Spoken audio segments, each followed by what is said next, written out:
सतयुग के समय विदर्भ नगरी में शेनजित नाम का एक राजा हुआ करता था।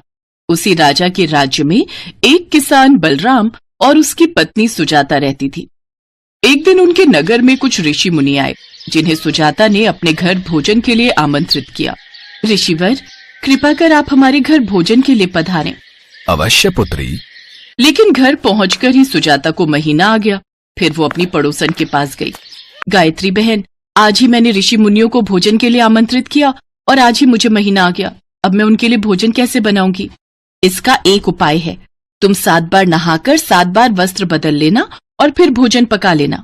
सुजाता ने ऐसा ही किया, लेकिन जैसे ही ऋषि मुनि भोजन करने बैठे तो उन्होंने अपनी दिव्य दृष्टि से भोजन में लगे कीड़े देख लिए। वो समझ गए कि ये किस वजह से हुआ है। वो बहुत क्रोधित हुए और जोर से चिल्लाते हुए कहने लगे, तुम घोर पापी हो। तुमने अशुद्ध भोजन हमें परोसा है। हम तुम्हें श्राप देते हैं कि तुम इस पाप को अवश्य भोगोगे। ऋषियों द्वारा दिए गए श्राप से अगले जन्म में बलवान ने बैल का और सुजाता ने कुतिया के रूप में जन्म लिया। अब वो दोनों इसी रूप में अपने बेटे श्याम के घर रहने लगे। श्याम बहुत धार्मिक लड़का था। एक रोज उसने कुछ ऋषियों को अपने घर खाने पर आमंत्रित किया। तभी रसोई में अचानक कहीं से एक सांप आया और उसने विष उस खीर के पतीले में छोड़ दिया। दूर खड़ी कुतिया के रूप में सुजाता ये सब देख रही थी। हे प्रभु, ये तो अनर्थ हो गया। अगर ये खीर उन ब्राह्मणों ने खा ली तो मेरे पुत्र को ब्रह्मदोष लग जाएगा। ये सोचकर उसने उस बर्तन में मुंह डाल दिया। ये देख श्याम की पत्नी विमला बहुत क्रोधित हुई और उसने उस कुतिया की डंडे से खूब पिटाई की। ये सब मेरी ही गलती है। इसको खाना दे देकर इसकी तो आदत ही बिगड़ गई है। अब आज के बाद मैं इसे कुछ नहीं दूंगी।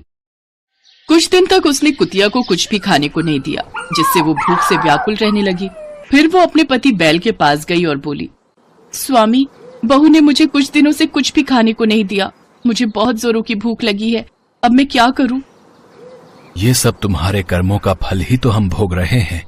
आज श्याम बेटे ने मुझसे भी खेतों में खूब काम करवाया और खाने को कुछ भी नहीं दिया।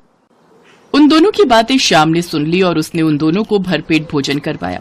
उन्हें दुखी देख श्याम जंगल में गया और ऋषि मुनियों से मिला। हे ऋषिवर, मेरे माता पिता ने नीची योनियों में जन्म लिया है। कृपा कर उनकी मुक्ति का उपाय मुझे बताएं। तुम्हारे माता पिता को अपने पिछले जन्म में मिले श्राप के कारण उन्होंने इन योनियों में जन्म लिया है। कैसा श्राप ऋषिवर? तुम्हारी माँ ने अपने महीने के दिनों में अछूत होकर हमारे लिए भोजन